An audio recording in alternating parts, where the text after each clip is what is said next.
दोस्तों, एक कैदी जेल में बंद था जिस पर एक जघन्य अपराध का आरोप था। आरोप इतना बड़ा था कि उसे फांसी की सज़ा सुनाई जाती है। फांसी की सज़ा सुनाने के बाद 2 दिन के बाद उसको फांसी लगनी थी। तभी जेलर उससे एक उसकी अंतिम इच्छा के बारे में पूछता है। बोलता है कि अब तुम्हें फांसी लगने वाली है और तुम्हारी अंतिम इच्छा क्या है? अपनी अंतिम इच्छा बताओ। कुछ खाना चाहते हो, किसी से मिलना चाहते हो, या कहीं कोई और भी आपकी कोई अंतिम जो इच्छा हो वो बता सकते हो। तभी जो कैदी होता है वो बोलता है कि जेलर साहब, अगर आप मेरी कोई अंतिम इच्छा पूरी करना चाहते हो तो मेरी एक ही अंतिम इच्छा है, और वो है कि मैं अपनी पत्नी के साथ एक रात गुजारना चाहता हूँ। मैं अपनी पत्नी के साथ एक रात सोना चाहता हूँ। अगर आप मेरी ये इच्छा पूरी करा दें तो आपकी बहुत बड़ी मेहरबानी होगी। जेलर ये बात सुन के एकदम दंग रह जाता है कि आज तक हमारे पास ऐसा कोई भी शख्स, ऐसा कोई कैदी नहीं हुआ कि जिसको कभी फांसी की सज़ा सुनाई गई हो और उसने ऐसी डिमांड की हो। उसकी ये डिमांड को सुनकर जेलर जो हैरान हो जाता है, लेकिन अंतिम इच्छा तो पूरी करनी ही होगी। जेलर तभी कैदी से बोलता है कि ठीक है, हम पूरी कोशिश करते हैं कि तुम्हारी ये इच्छा पूरी कर दी जाए। तभी जेलर उसकी पत्नी को सूचित करवाता है और उसको फरमान जारी कर देता है कि तुम्हारे पति को 2 दिन के बाद फांसी होने वाली है और उनकी अंतिम इच्छा है तो वो तुम्हारे साथ एक रात गुजारना चाहते हैं। जब उसकी पत्नी को ये सब पता चलता है तो उसकी पत्नी आने के लिए तैयार हो जाती है और उसकी पत्नी को जेल में बुला लिया जाता है। दोस्तों, कहानी बहुत ही दुख भरी है। 10 मिनट का टाइम निकाल के आपसे विनती है, कहानी को पूरा सुनिएगा। बहुत ही दुख भरी कहानी है। दोस्तों नमस्कार, मैं हूं आपका दोस्त सर्विस सारस्वत और आप सुन रहे हैं सिद्धि सारस्वत ब्रजवासी की कहानियाँ। दोस्तों, अगर आप हमारे चैनल पर नए हैं तो चैनल को प्लीज़ सब्सक्राइब करके बेल आइकन ज़रूर दबा लीजिएगा, जिससे मेरी हर कहानी आप तक पहुंचती रहे और मेरा मनोबल बढ़ता रहे। तो दोस्तों चलते हैं अपनी कहानी की तरफ। दोस्तों, ये कहानी है उत्तर प्रदेश के अलीगढ़ ज़िले की, जहाँ पर 2 दोस्त हुआ करते थे जिनका नाम था सुबोध और प्रमोद। सुबोध और प्रमोद दोनों इतने घनिष्ठ मित्र थे कि जो भी कोई भी काम करते थे दोनों मिलकर करते थे, साथ में करते थे।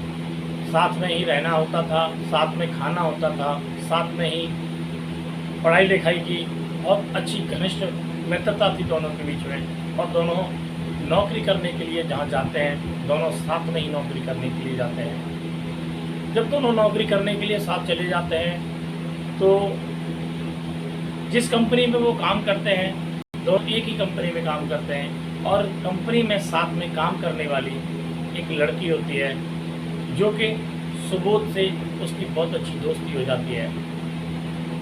जब सुबोध से उसकी दोस्ती हो जाती है, लड़की देखने में बहुत ही खूबसूरत थी, तो जो प्रमोद उसका दोस्त होता है उसकी नीयत भी उसमें ख़राब होने लगती है और वो सुबोध से बोलता है कि सुबोध, एक काम कर, इस लड़की से मेरी भी दोस्ती करवा दे, मैं भी इससे दोस्ती करना चाहता हूँ। तभी सुबोध उसको बोलता है कि तू कैसी बातें कर रहा है प्रमोद, ये तो एक मेरी दोस्त है और ये मुझे बहुत प्यार करती है, और ये तेरे साथ ऐसे कैसे कर सकती है, तो तेरे से दोस्ती कैसे कर सकती है, तू पागल हो गया है। और इन्हीं बातों के चलते हुए प्रमोद और सुबोध में अंदरूनी मनमुटाव होने लगता है। जो प्रमोद होता है वो सुबोध से टकने लगता है और एक मौके की तलाश करने लगता है, कब मैं इसको अपनी बना लूँ। दोस्तों, वो जो लड़की थी सुबोध के कमरे पे आ जाया करती थी। कंपनी में सारे लोग बैठ के जब खाना पीना खाया करते थे तो वो अक्सर सुबोध के साथ बैठ के खाना पीना भी खा लिया करती थी। तभी एक दिन का वाक़या था कि वो लड़की सुबोध के कमरे पर आई हुई थी। प्रमोद ने ही जालसाजी के द्वारा उस लड़की को सुबोध के कमरे पर बुला लिया, और जैसे ही लड़की कमरे पर आती है वहाँ सुबोध नहीं मिलता है, और मौका देखकर ही प्रमोद ने उसके साथ दुर्व्यवहार किया, दुराचार किया और अंत में ये लड़की किसी को कहे नहीं, इसके चलते गला घोंट के उसकी मौत कर दी। जब गला घोंट के उसको मौत के घाट उतार दिया और उसके बाद उसी लड़की को सुबोध के कमरे में ही चारपाई पर लेटाकर वहाँ से फरार हो जाता है और पुलिस को फ़ोन कर देता है कि सुबोध के कमरे में एक डेड बॉडी पड़ी हुई है, एक लड़की की डेड बॉडी है, यहाँ पर मर्डर हुआ है। तभी पुलिस सुबोध के कमरे पर आती है। इधर सुबोध भी किसी काम से बाजार गया हुआ था, तो वहाँ से लौट के जब आता है तो देखता है कि अपने कमरे में एक डेड बॉडी पड़ी हुई थी। अब डेड बॉडी सबूत मिला है उसके कमरे में। सुबोध को पुलिस अरेस्ट कर लेती है और उसको थाने ले जाती है। जब पुलिस सुबोध को थाने ले जाती है, उससे पूछताछ करती है। पूछताछ के बाद लड़की की पोस्टमार्टम रिपोर्ट भी आ जाती है, जिसमें कि लड़की के साथ बलात्कार होने की पुष्टि होती है और उसको गला दबा के मारने की भी पुष्टि होती है। इसी के तहत सुबोध के ऊपर अन्य धाराओं में भी केस दर्ज कर दिया जाता है और उसको जेल भेज दिया जाता है। जेल जाने के काफ़ी दिनों तक उसका केस चलता है। अंत में चल के उसको फांसी की सज़ा सुना दी जाती है। जैसे ही फांसी की सज़ा सुनाई जाती है, फांसी की सज़ा होने के बाद जब जेलर सुबोध के पास आता है, उससे बोलता है कि सुबोध अपनी अंतिम इच्छा बताइए। अब तुम्हें 2 दिन के बाद फांसी होने वाली है, तो तुम्हारी अंतिम इच्छा जो हो वो बता सकते हो और हम तुम्हारी वो अंतिम इच्छा ज़रूर पूरी करेंगे। तो सुबोध अंतिम इच्छा के तौर पर बोलता है कि मैं अपनी पत्नी के साथ एक रात गुजारना चाहता हूँ, मेरी एक यही अंतिम इच्छा है। ये सुनकर जेलर भी चौंक जाते हैं, लेकिन अंतिम इच्छा है, नियम है, रूल बना हुआ है, पूरी करनी पड़ेगी। तभी जेलर सुबोध की पत्नी के पास सूचना पहुंचवा देते हैं कि तुम्हारे पति को 2 दिन के बाद फांसी होने वाली है और उनकी अंतिम इच्छा है कि वो एक रात तुम्हारे साथ गुजारना चाहते हैं। पत्नी को बुलवाया जाता है। जैसे ही पत्नी उसकी जेल में आती है, तभी सुबोध को सूचना कर दी जाती है कि तुम्हारी पत्नी जेल में आ चुकी है। दोनों के लिए एक बैरक खाली करवाया जाता है, एक रूम बनवाया जाता है और उस रूम में टेप रिकॉर्डर सेट कर दिए जाते हैं और उसकी जो वॉइस थी वो जेलर के ऑफिस में तक पहुंचती थी। जेलर के ऑफिस में उसकी वॉइस आराम से सुनाई दे सकती थी। जेलर ने पूरी व्यवस्था करवाई और उसके दरवाजे पर 2 अपने सिपाहियों को खड़ा कर दिया पूरी निगरानी रखने के लिए।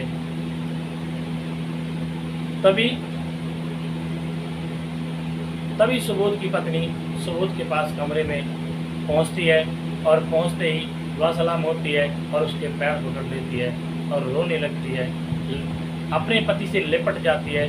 दोस्तों, ऐसी कौन सी पत्नी होगी जिसको ये पता हो कि मेरे पति की 2 दिन के बाद फांसी होने वाली है, और दोनों ही फूट कर रोने लगते हैं, एक दूसरे से लिपट जाते हैं।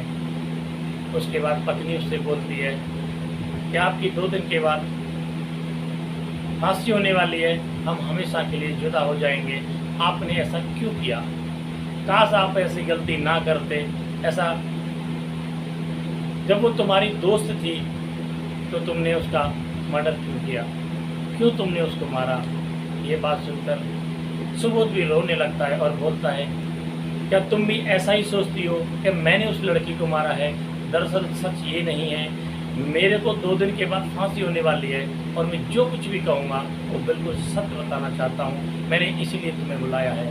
हमारे 2 बच्चे हैं, उन बच्चों को भी भविष्य में ऐसा नहीं लगे कि उनके पिता ने कोई अपराध किया था। मैं बिल्कुल निर्दोष हूँ।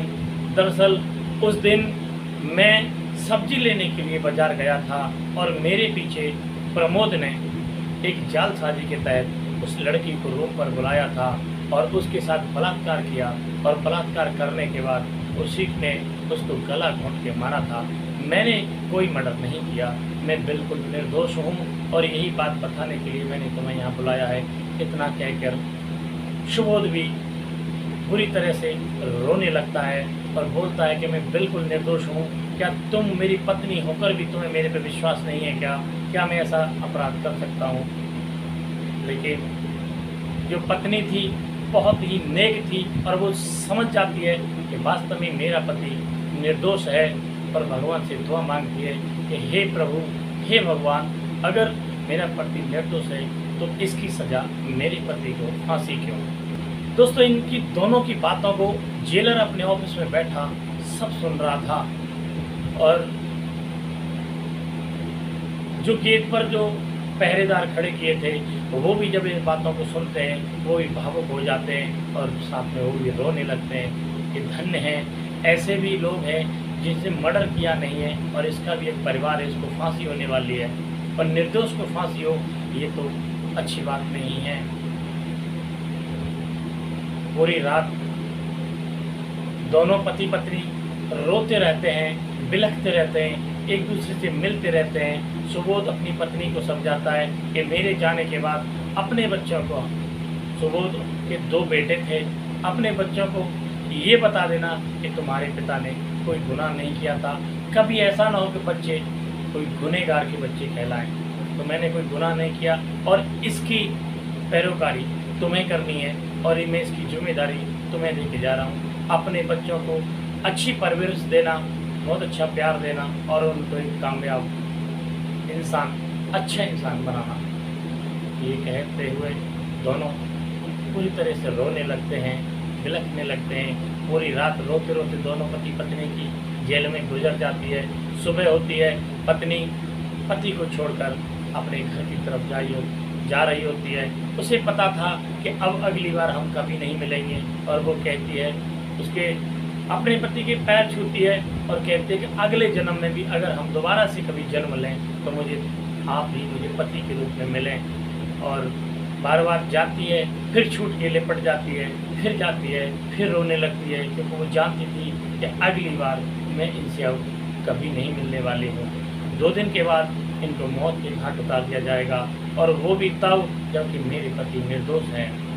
गाय की तरह टकराते हुए, चीख पुकार करते हुए उसकी पत्नी घर चली जाती है।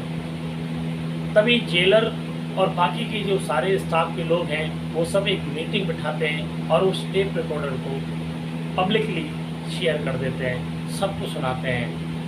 आखिर इस बंदे ने कोई गुनाह नहीं किया, अब तक जेल में रहा वो ठीक है, लेकिन अब ये मौत के घाट उतार दिया जाएगा, इसके हिस्से में फांसी क्यों?